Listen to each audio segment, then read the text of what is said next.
आज की वीडियो में मैं आप लोगों को लाइव बताऊंगा कि एक हाई ग्रोइंग स्टॉक यानी मल्टी बैगर स्टॉक ढूंढते कैसे और उसका एनालिसिस कैसे करते। तो दोस्तों ये वीडियो थोड़ा सा एडवांस लेवल का हो सकता है क्योंकि इसमें मैं आपको डिटेल एनालिसिस करके दिखाऊंगा, लेकिन मैं कोशिश करूंगा कि आपको सारे डिफिकल्ट कॉन्सेप्ट्स इजी करके समझा सकूं। तो अगर आप नॉन फाइनेंस बैकग्राउंड से भी हो तो भी आपको प्रॉब्लम नहीं होगी। और ये बात तो पक्की है कि इस एक वीडियो से आप लोगों को इन्वेस्टिंग के बहुत सारे इंपॉर्टेंट लेसन सीखने मिलेंगे, इस बात की मेरी गारंटी है। तो अगर आप स्टॉक मार्केट के जरिए अपनी वेल्थ क्रिएट करना चाहते हो तो वीडियो को एंड तक जरूर देख लेना। और दोस्तों ये एक स्टॉक रिकमेंडेशन नहीं है, ये वीडियो सिर्फ और सिर्फ एजुकेशनल पर्पस के लिए है। तो चलिए शुरू करते हैं। तो दोस्तों इमेजिन करो कि आप 2012 में जी रहे हो। अब कुछ ही साल पहले यानी 3 साल पहले 2009 में एक मार्केट क्रैश हुआ था। तो कुछ इन्वेस्टर्स अभी भी डरे हुए हैं और कुछ इन्वेस्टर्स रिग्रेट कर रहे हैं और वो ये सोच रहे हैं कि काश मार्केट क्रैश के दौरान थोड़ा सा पैसा इन्वेस्ट कर लिया होता तो वो कितना ग्रो हो गया होता, क्योंकि एक साल में ही मार्केट पूरी तरह वापस रिकवर भी हो गया। लेकिन जो स्मार्ट इन्वेस्टर्स होते हैं वो हर मौके का फायदा उठाते हैं, मार्केट क्रैश के बीच भी और जब मार्केट अच्छा परफॉर्म करता है तभी भी। तो फिलहाल 2012 में आप एक अच्छा स्टॉक ढूंढने की कोशिश करते हो तो आप नोटिस करते हो कि लार्ज कैप यानी सारी बड़ी कंपनीज ओवर वैल्यूड हो चुकी है, क्योंकि बड़ी कंपनीज को तो पूरी दुनिया के लोग और सारे म्यूचुअल फंड के एनालिस्ट ट्रैक करते हैं। तो आप स्मॉल कैप और मिड कैप में सर्च करते हो, मतलब छोटी कंपनीज जिनके बारे में लोग ज्यादा जानते नहीं है। अब दोस्तों मैं जो भी डेटा आपको इस वीडियो में दिखा रहा हूँ ये मैंने कंपनी की एनुअल रिपोर्ट से लिए है, क्योंकि इतना पुराना डेटा हमें कोई भी स्टॉक स्क्रीनर पे अब मिलेगा नहीं। तो बहुत ढूंढने के बाद आपकी नजर एक कंपनी पर पड़ती है जिसका नाम है CCL प्रोडक्ट्स। इस कंपनी ने एक साल में ही मतलब 2011 से 12 के पीरियड में अपने सेल्स को ऑलमोस्ट 40% के रेट से ग्रो किया है। और ये कंपनी अपने सेल्स को इसी तरह हर साल कंटिन्यूसली ग्रो करती आ रही है और ये फिलहाल 8 के PE रेशियो पे सेल हो रही है, मतलब बहुत अंडर वैल्यूड है। लेकिन सबसे पहली चीज आपके दिमाग में ये आती है कि आपने इस कंपनी के बारे में कभी कुछ सुना ही नहीं है और आपको पता नहीं है कि ये कंपनी करती क्या है। तो इससे पहले कि हम ये जाने कि ये कंपनी करती क्या है, हम इसके फाइनेंशियल्स को देख लेते हैं और एक क्विक 5 मिनट एनालिसिस कर लेते हैं कि क्या ये कंपनी में ज्यादा टाइम देना वर्थ है भी या नहीं। तो दोस्तों सबसे पहले आप इसका पिछले 8 साल का रिकॉर्ड देखते हो कि ये कंपनी ने कंटिन्यूसली अपने सेल्स को इंक्रीज किया है।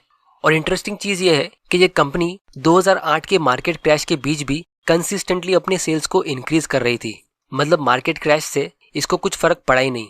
और यहाँ पे आप इस कंपनी में थोड़ा सा इंटरेस्टेड होते हो, लेकिन जब आप इसके प्रॉफिट का ट्रेंड देखते हो तो वो इतना खास नहीं है। तो बहुत सारे लोग और म्यूचुअल फंड एनालिस्ट ऐसी कंपनीज को छोड़ देते हैं, क्योंकि म्यूचुअल फंड मैनेजर को अपने पोर्टफोलियो में शॉर्ट टर्म परफॉर्मेंस दिखाना पड़ता है। तो इसीलिए वो लोग हमेशा यही सोचते हैं कि कंपनी नेक्स्ट क्वार्टर में कैसा परफॉर्म करेगी। तो वो लोग कोई भी कंपनी में लॉन्ग टर्म व्यू नहीं रख सकते कि कंपनी 5 या 10 साल में कहाँ होगी, क्योंकि इतना ज्यादा टाइम कोई भी फंड मैनेजर या एनालिस्ट आजकल एक कंपनी में काम भी नहीं करते। तो ये एक बहुत बड़ा एडवांटेज हम नॉर्मल इन्वेस्टर्स के पास होता है, जिसको मैं फ्यूचर वीडियोस में काफी डिटेल में एक्सप्लेन करने वाला हूँ। तो दोस्तों जब आप इस कंपनी को थोड़ा सा डिटेल में एनालाइज करते हो तो आप नोटिस करते हो कि इस कंपनी का ऑपरेटिंग प्रॉफिट तो अच्छा रहा है। अब आप पूछोगे कि ये ऑपरेटिंग प्रॉफिट क्या होता है। तो दोस्तों इस ऑपरेटिंग प्रॉफिट से हमें ये पता चलता है कि ये कंपनी ने उसके एक्चुअल बिजनेस ऑपरेशन से कितना प्रॉफिट कमाया है, क्योंकि कंपनी का जो इनकम होता है यानी प्रॉफिट, उसमें सारे एक्सपेंसेस डिडक्ट होते हैं जैसे टैक्स और इंटरेस्ट पेमेंट। लेकिन ऑपरेटिंग प्रॉफिट में टैक्स और इंटरेस्ट पेमेंट डिडक्ट नहीं होता है। तो अगर ऑपरेटिंग प्रॉफिट अच्छा है तो इसका मतलब ये है कि कंपनी अपने एक्चुअल बिजनेस से अच्छा प्रॉफिट कमा रही है। और दूसरी चीज आप ये नोटिस करते हो कि इस कंपनी ने 2006 से 2012 के बीच अपना प्रॉफिट वापस अपने बिजनेस में री इन्वेस्ट किया है और अपने प्लांट और मशीनरी को यानी फिक्स्ड एसेट को इंक्रीज किया है। तो यहाँ पे अभी तक हमने 2 चीजें नोटिस कर ली है। सबसे पहली तो ये कि ये कंपनी ने कभी अपना ऑपरेटिंग प्रॉफिट गिरने नहीं दिया, जो एक बहुत ही अच्छा सिग्नल है। और दूसरी चीज ये कि ये कंपनी ने अपने नेट प्रॉफिट को फिक्स्ड एसेट्स में इन्वेस्ट किया, जो यूजुअली लॉन्ग टर्म इन्वेस्टर्स के लिए एक अच्छी चीज होती है, क्योंकि उससे कंपनी अपनी प्रोडक्शन कैपेसिटी को इंक्रीज कर सकती है, जिससे वो ज्यादा सेल्स करेगी और ग्रो होगी। तो अब हम इस कंपनी की एनुअल रिपोर्ट ओपन करके देखते हैं कि कंपनी क्या बिजनेस करती है। तो दोस्तों जब कॉफी एक्चुअली में खेतों में ग्रो होती है तो वो ऐसी ग्रीन कलर की होती है और ये कंडीशन में हम इसे कंज्यूम नहीं कर सकते, तो इसीलिए इन्हें रोस्ट करना पड़ता है, मतलब थोड़ा सा पकाना पड़ता है, तब जाके ये ब्राउन कलर की होती है जिसे लोग कंज्यूम कर सकते हैं। तो इसे ग्रीन कलर से इस ब्राउन कलर तक होने के लिए लगभग 15 से 20 मिनट लगते हैं। तो बेसिकली ये कंपनी इंस्टेंट कॉफी प्रोड्यूस करती है। ये ग्रीन कलर की कॉफी फार्मर्स से खरीद के उसे अपनी फैक्ट्री में रोस्ट करके रेडीमेड इंस्टेंट कॉफी बना के सेल करती है। अब दोस्तों पूरी दुनिया में पानी और चाय के बाद सबसे ज्यादा लोग कॉफी पीते हैं और एक बार जिसको कॉफी की आदत लग जाती है तो वो इतनी आसानी से छूटती नहीं है। और हर एक कस्टमर का अपना पर्सनल टेस्ट और प्रेफरेंस होता है कि उन्हें कौन सी ब्रांड की कॉफी पसंद है, और लोग इतनी आसानी से अपने प्रेफरेंस को चेंज नहीं करते। और दोस्तों सबसे इंटरेस्टिंग चीज ये है कि इनकी कॉफी बाकी दूसरे ब्रांड्स जैसे नेस्कैफे, ब्रू और डेविडॉफ इन सब के मुकाबले सबसे सस्ती मिलती है। तो इन रीजंस की वजह से आपको समझ आ गया होगा कि ये कंपनी ने अपने सेल्स को कैसे मेंटेन रखा था 2008 के मार्केट क्रैश में भी। क्योंकि एक तो ये कॉफी इतना सस्ता बेच रही है, और दूसरी ये एक एडिक्टिव और एसेंशियल चीज है। तो डिप्रेशन में लोग बड़े बड़े खर्चे बंद कर सकते हैं, जैसे कार, मोबाइल या वेकेशन, लेकिन चाय और कॉफी को पीना लोग बंद नहीं करेंगे। लेकिन दोस्तों प्रॉब्लम ये है कि ये एक ऐसी इंडस्ट्री है जहाँ कंपटीशन बहुत होता है। यहाँ पे आपको बहुत सारे नए नए अननोन ब्रांड्स भी देखने को मिलते रहते हैं, और ये चीज कंपनी खुद मानती है। तो इसके लिए अगर आप इनकी 2010 की एनुअल रिपोर्ट रीड करोगे तो आपको पता चलेगा कि ये कंपनी ने वियतनाम में एक कॉफी प्लांट सेटअप किया है। तो अब आप पूछोगे कि ये वियतनाम में क्यों किया है? तो दोस्तों कंपटीशन से लड़ने के लिए ये इनका एक मास्टर स्ट्रोक है, क्योंकि वियतनाम पूरे वर्ल्ड की सेकंड लार्जेस्ट कॉफी प्रोड्यूसर है, और ये कंट्री एक स्पेशल टाइप की कॉफी सबसे ज्यादा प्रोड्यूस करती है, जो इंस्टेंट कॉफी के लिए बेस्ट होती है, जिसको रोबस्टा कॉफी बीन्स कहते हैं। अब दोस्तों सबसे ज्यादा कॉफी पूरे दुनिया में ब्राजील प्रोड्यूस करती है, लेकिन वो हमसे बहुत दूर है। तो वियतनाम से कॉफी इंपोर्ट करना इनको सस्ता भी पड़ता है, और क्योंकि ये कंट्री एशिया में ही है तो ये एशियन ग्रुप की मेंबर भी है, जिसकी वजह से वहां से इंपोर्ट करने में इन्हें कुछ एक्स्ट्रा चार्ज भी नहीं लगता है। तो जब ये कंपनी ज्यादा बड़े स्केल में कॉफी प्रोड्यूस कर पाएगी तो इनके पास इकोनॉमीज ऑफ स्केल का एडवांटेज होगा, जो इनके लिए एक मोट की तरह काम करेगा, यानी कंपटीशन से बचने का प्लान। लेकिन आप मुझसे पूछोगे कि ये इकोनॉमीज ऑफ स्केल क्या होता है? तो दोस्तों इसका मैं आप लोगों को एक सिंपल एग्जांपल देता हूँ। अगर आज किसी भी कंपनी को अमेजोन से कम्पीट करने के लिए एक ऑनलाइन ई कॉमर्स का बिजनेस ओपन करना है तो उनको बहुत सारी प्रॉब्लम्स को फेस करना पड़ेगा। सबसे पहला तो ये कि उनको एक बहुत बड़ा इन्वेस्टमेंट करना ही पड़ेगा लॉजिस्टिक्स के लिए, मतलब डिलीवरी करने के लिए। क्योंकि दोस्तों अमेजोन करता क्या है, वो एक बायर से प्रोडक्ट को पिक करवा के सेलर तक पहुंचाता है। तो अगर हम खुद का एक ई कॉमर्स स्टोर ओपन करना चाहेंगे तो हमें ब्लू डार्ट या DHL ऐसी डिलीवरी कंपनीज की सर्विस यूज करनी पड़ेगी, और हर एक सेल पे हमें 100-200 रुपया प्रोडक्ट को पिक करवाने पे चार्ज लगेगा, और फिर वही 100-200 रुपया डिलीवरी के टाइम पे चार्ज लगेगा, क्योंकि उतना ये डिलीवरी कंपनीज मिनिमम चार्ज करती है।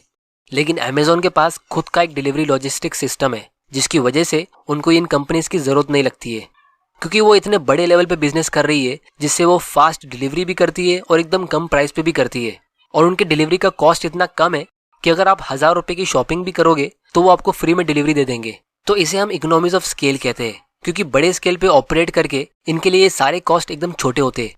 तो उसी तरह जो भी कंपनी इस CCL कंपनी से कंपटीशन के लिए मार्केट में एंटर करेगी तो उनको बहुत सारी प्रॉब्लम्स फेस करनी पड़ेगी। सबसे पहली तो ये कि कोई न्यू कंपनी इतने सस्ते प्राइस पे कॉफी बेच ही नहीं सकती, क्योंकि ये लोग वियतनाम से चीप प्राइस पे इंपोर्ट करते हैं। और अगर कोई कंपनी बड़ा इन्वेस्टमेंट कर भी लेती है तो उन्हें काफी साल लग जाएंगे कस्टमर्स के टेस्ट और प्रेफरेंस को बदलने के लिए। तो ये इस कंपनी के लिए एक टाइप का मोट हो जाता है। लेकिन फिर भी हमें ये नहीं पता कि कंपनी जो भी इन्वेस्टमेंट कर रही है वो फ्यूचर में कैसा परफॉर्म करेंगे। लेकिन दोस्तों हमें ये जरूर पता है कि अगर इसने हमें पिछले 10 साल में अपने सेल्स को कंसिस्टेंटली ग्रो करके दिया है मार्केट क्रैश के बीच भी, तो इसकी कॉफी को लोग पसंद कर रहे हैं, तो इसका डिमांड अचानक से गिरेगा नहीं। अगर इनकी कॉफी से किसी को कैंसर होने लगा तो बात अलग है। तो इसीलिए अब हम थोड़ा सा प्रिडिक्शन करते कि आने वाले 5-10 साल में ये कंपनी कहाँ हो सकती है। क्योंकि दोस्तों वॉरेन बफे हमेशा यही कहते कि कोई भी स्टॉक में इन्वेस्ट करने से पहले आपको उस कंपनी का बिजनेस पता होना चाहिए और एक अंदाजा होना चाहिए कि वो आने वाले 5 या 10 साल में कहाँ होगा। हमें स्टॉक प्राइस को लेकर कोई भी प्रिडिक्शन नहीं करना है, हमें कंपनी के फंडामेंटल्स के बारे में प्रिडिक्शन करना है। क्योंकि अगर बिजनेस अच्छा करेगा तो कंपनी का स्टॉक प्राइस भी ग्रो होना ही चाहिए। तो सबसे पहला प्रिडिक्शन हम ये करते कि क्या ये कंपनी अपने सेल्स को आने वाले 5 साल में डबल कर सकती है। तो जिस हिसाब से हम इसके सेल्स ग्रोथ का ट्रेंड देख रहे हैं कि लोग इनकी कॉफी को प्रीफर कर रहे हैं और इस कंपनी ने अभी अपने प्रोडक्शन कैपेसिटी को बढ़ाने के लिए इन्वेस्टमेंट्स भी किए हैं, तो हम कह सकते हैं कि ये पॉसिबल हो सकता है। फिर दूसरा प्रिडिक्शन हम ये करते हैं कि क्या ये कंपनी अपने प्रॉफिट मार्जिन को मेंटेन कर पाएगी। तो इसका आंसर कंपनी ने अपनी एनुअल रिपोर्ट में हमें पहले ही दे दिया है कि we have adopted a business model wherein the fluctuating prices of green coffee have minimum impact on sales of your company. This has been achieved by entering into fixed contracts. तो ये basically एक futures contract होता है।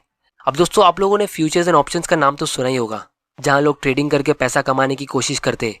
तो futures and options का actual benefit ये होता है कि आप किसी सेलर के साथ एडवांस में ही एक डील कर सकते हो। जैसे 3 महीने में या 6 महीने में किसी के साथ आप डिसाइड करते हो कि इतने प्राइस पे आप इतनी क्वांटिटी खरीदोगे।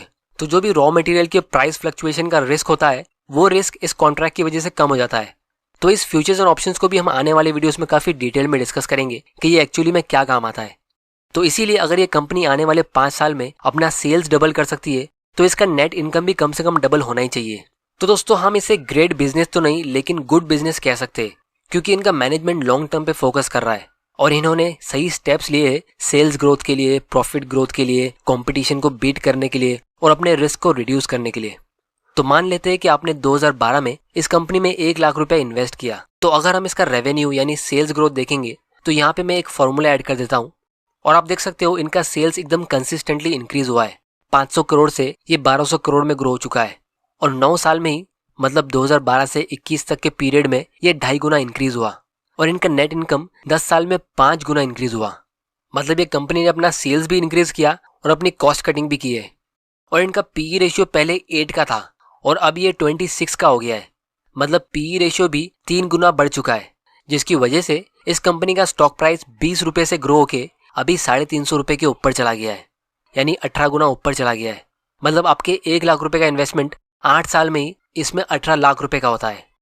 और दोस्तों इतना ही नहीं, ये कंपनी हर साल डिविडेंड भी पे करती है, क्योंकि इनका प्रॉफिट कंटिन्यूसली इंक्रीज हो रहा है तो इन्होंने कंटिन्यूसली अपने डिविडेंड पेमेंट को इंक्रीज किया है।